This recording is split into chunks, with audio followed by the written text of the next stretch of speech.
অনেক দিন পর তোমাকে চিঠি লিখছি রুদ্র। বলতে পারো একটা দলা পাকানো কান্না, তীব্র অসহায়তা, একটা মহাপ্রলয়ের শঙ্কা থেকে লিখছি এই চিঠি।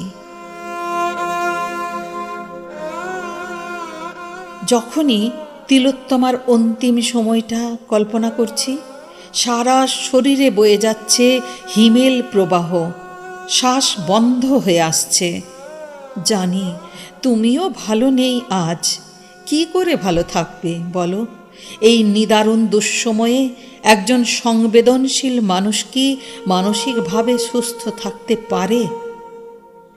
জানো তো, মাঝে মাঝে ভাবি এই পবিত্র মাটিতে যুগে যুগে কত মহামানবের আগমন, নিজেকে নিঃশেষ করে তাঁদের কীর্তিগাথা সব কি ব্যর্থ হয়ে যাবে? আজ আকাশ ছুঁয়েছে দুর্নীতি, হিংসা ও মিথ্যের তাণ্ডব, উন্মত্ততা। আমাদের যা কিছু মহত্তম অর্জন, উত্তরাধিকার, সব যেন ভেসে যেতে চায় আজ। তুমি বলো মানুষের উপর বিশ্বাস রাখতেই হবে আমাদের। মানুষই তো জনগণেশ। সাধারণ মানুষ জাগলে খড়কুটোর মতো ভেসে যায় মিথ্যের উপর দাঁড়িয়ে থাকা উদ্ধত রাজ্যপাট। ইতিহাস অন্তত বারে বারে তাই বলে। আমাদের শুধু শিক্ষিত করতে হবে মানুষকে। শুধু পুঁথিগত ডিগ্রির শিক্ষা নয়, বোধের জাগরণ, চেতনার উন্মেষ দরকার। যে কোনো প্রতিকূলতায় সিদ্ধারা সোজা রেখে ঐক্যবদ্ধ থাকতে হবে। আমি অবাক হয়ে ভাবি, তুমি এই অস্থির সময়ে দাঁড়িয়েও কিভাবে অবলীলায় আগামীর স্বপ্ন দেখো, কিভাবে স্থিতদি থেকে মানুষকে দাও জীবনের আলোকিত পাঠ। পেশাগত কারণে আমাকে কখনো বেশি রাতে শহরে চলাফেরা করতে হয়।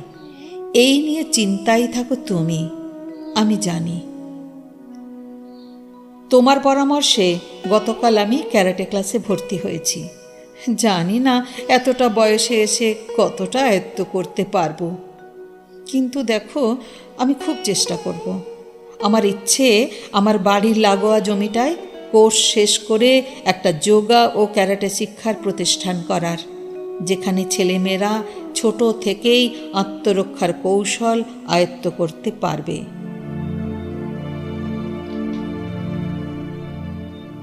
সংবাদ মাধ্যমগুলো কিন্তু ভেতরের অনেক দুর্নীতির কথাই প্রকাশ্যে এনেছে। ঠান্ডা মাথায় সংগঠিতভাবে ধর্ষণ ও খুন করা হয়েছে মেয়েটাকে। কি যুদ্ধকালীন তৎপরতায় মেয়েটার দেহকে পুড়িয়ে দেওয়া হলো। যেটুকু তথ্য প্রমাণ ছিল, পেশাদারি দক্ষতায় দ্রুততার সাথে সব লোপাট করা হলো। মানুষ প্রত্যক্ষ করল সরকারি হাসপাতালে একজন নারী চিকিৎসকের নিরাপত্তার নগ্ন রূপ।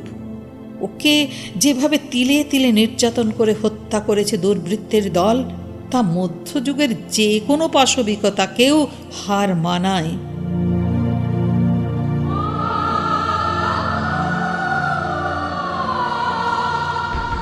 আজ লক্ষ লক্ষ নারী পথে নেমেছে।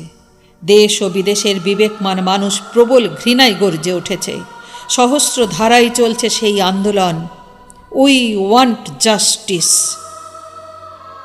আমরা চাই সমস্ত দল মত নির্বিশেষে মানুষ সোচ্চার হোক, বারে বারে দখল নিক রাজপথের। এ লড়াই সত্য ও মানবিকতার পক্ষে, পাশবিকতার বিরুদ্ধে যুদ্ধ।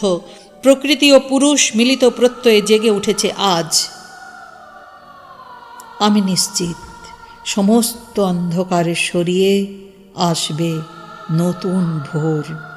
লেখা হবে সংগ্রামী মানুষের ইতিহাস, নতুন মহাকাব্য।